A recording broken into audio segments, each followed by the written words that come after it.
MSNBC appears to be in total freefall as ratings decline. Comcast announces a spinoff, and we've just learned their biggest star, Rachel Maddow, is taking a multi-million-dollar pay cut. Things are so rough that, as we were just discussing, Elon Musk is even joking, about buying the network outright. It's hard to see what the point of that would be, though, since there isn't much left of the place to catch and kill. An article from Lachlan Cartwright on the Ankler Substack lays out the state of panic and chaos that has gripped the network post-election. In addition to getting the scoop about Maddow accepting a salary cut from $30 million to $25 million, I know, poor thing, right? Lachlan also scoops that multiple anchors, including Reverend Al Sharpton and Jonathan Capehart, could be on the chopping block entirely. Apparently, in a tense meeting with the new spinoff company leadership, Mark Lazarus, there were more questions than answers about how the network would operate and what the future held for the network's talent, especially those people like Peter Alexander, who pulled double duty over at NBC and MSNBC. They mused about whether perhaps the network could partner with an outlet like maybe the Washington Post to handle news gathering, since NBC's journalistic resources would be staying with the parent company, Comcast. The whole thing is a giant cluster, and the details are pretty interesting, but ultimately maybe not all that important.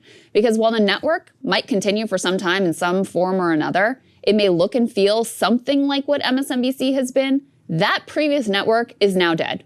It's gone. And it wouldn't surprise me if the whole thing actually just collapsed as surely as neoliberalism has been dealt a final crushing blow by Trump's victory. One thing is for sure.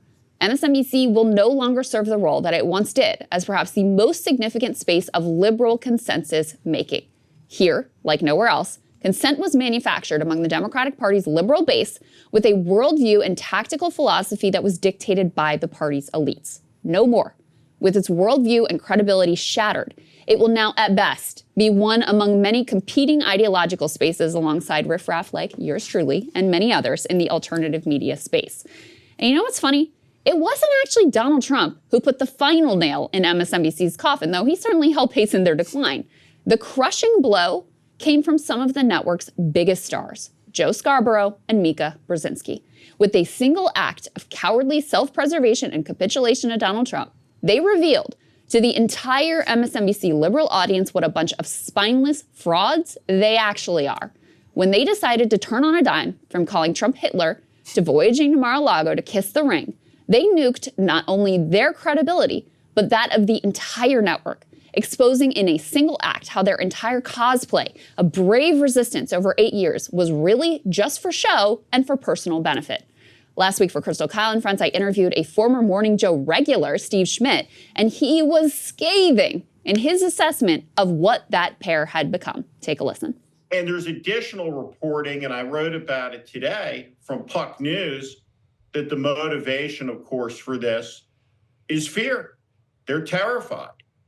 And they went down to Mar-a-Lago, and they did what they had to do to cover and protect their asses, which is not the thing to do if you hold a seat which you hold with importance in the hierarchy of American journalism.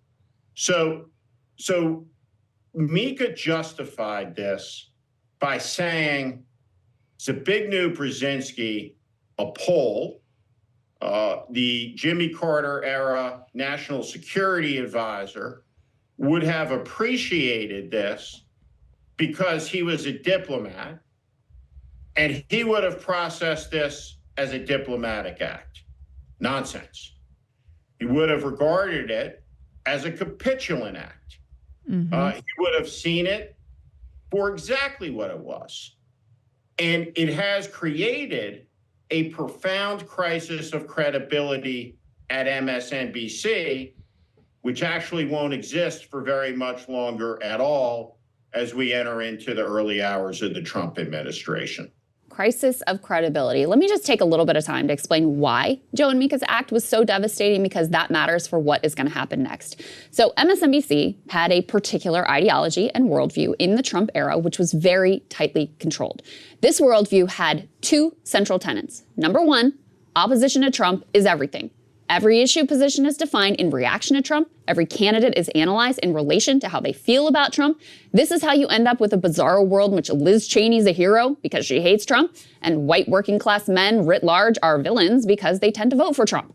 Number two, The way to defeat Trump runs through establishment Democratic politicians in collaboration with never-Trump resistors. Any candidate or issue set that colors outside the lines of Clinton-style triangulation is to be rejected as unsafe and unserious for the task of defeating Donald Trump. If you didn't agree with those two central tenets, that Trump was everything and that the way to defeat Trump was establishment Democrats, you would not last long on that network to the extent that you made it there at all. In this calculus, Nicole Wallace, who cheered for the Iraq War, was a hero and welcome ideological fellow traveler, and someone, well, maybe like me, who thought the way to defeat fascism was through social democracy, just as FDR did, was a villain. The 1-2 punch of Trump winning and Joe and Mika's capitulation to Trump detonated both of those pillars, which were holding up the entire MSNBC universe. So their theory for how to beat Trump was totally broken, and their posture as brave resistance to Trump was utterly shattered. Trump destroyed their theory that establishment Democrat politics was the way to win, the key to electability. Kamala ran the platonic ideal of that MSNBC campaign. She ran to the center. She bragged about her Glock. She pivoted hard right on immigration. She even buried her own popular price gouging proposals and ran around the country with the likes of Liz Cheney, Bill Clinton, and Richie Torres. Now, the corporatists can run around all they want trying to blame the left for this campaign, but this was their candidate, their campaign, their tactics, their consultants, their media approach, all of it. They own it. And their theory that this establishment approach was the way to defeat Trump was so incontrovertibly destroyed that even people like Chris Murphy and David Brooks have been forced to admit, you know what, maybe, just maybe, Bernie had a little bit of a point.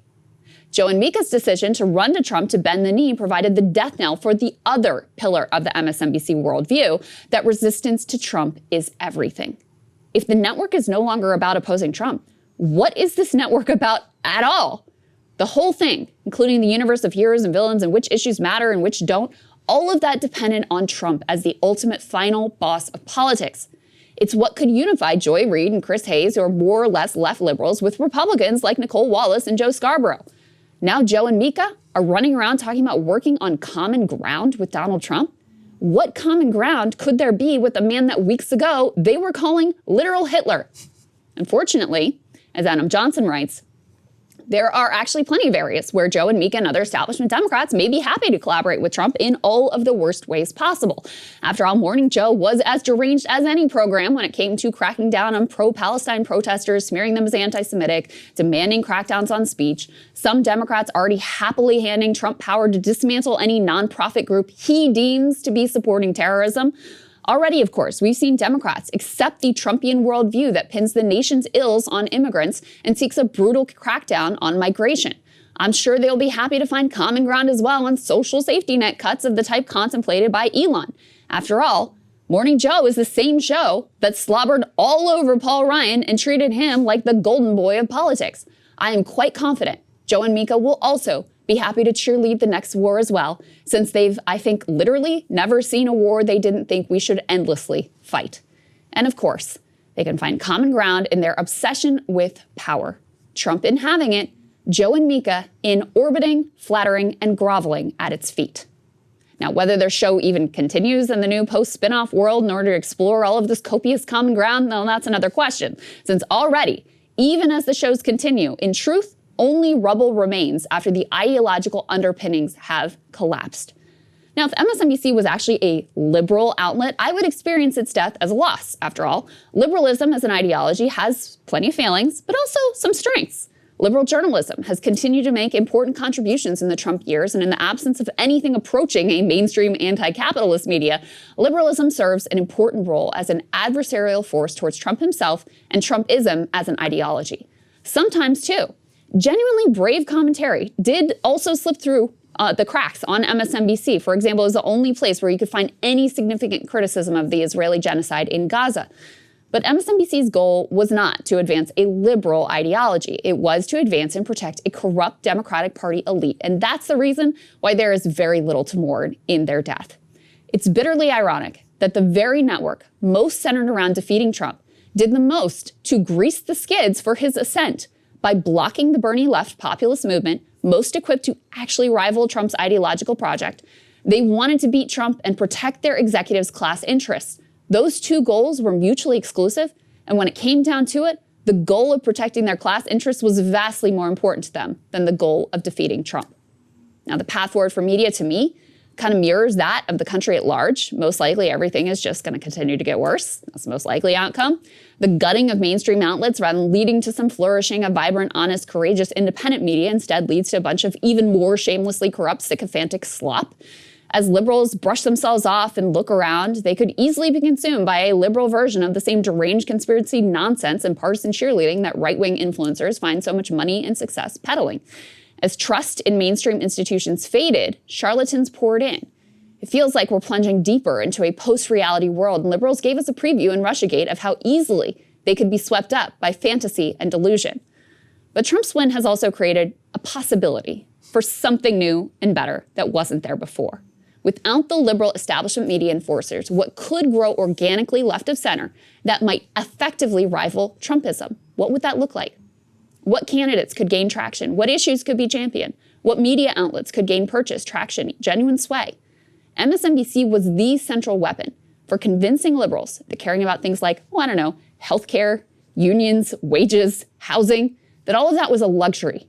That wanting a genuinely democratic process to select a candidate was pure frivolity, all distractions, which could hobble the party in their quest to defeat the ultimate bad guy, Trump. Now, as it turns out, delivering for people materially and modeling a commitment to democracy were critical in that fight for democracy against Trump. And if not for MSNBC's years of gaslighting and manipulation, I'm pretty sure that would have been obvious, and now, perhaps, it will be. Although in Trump's business career, he was a builder, in politics, he really knows how to destroy. Might something better be built in the rubble? Well, we've got no choice now but to find out. And Emily, it really is, in a sense, an end of an era. Hey guys, if you want to see what I had to say to Krystal's monologue, not just this one, all of them, going back to the very beginning, become a premium subscriber today, breakingpoints.com.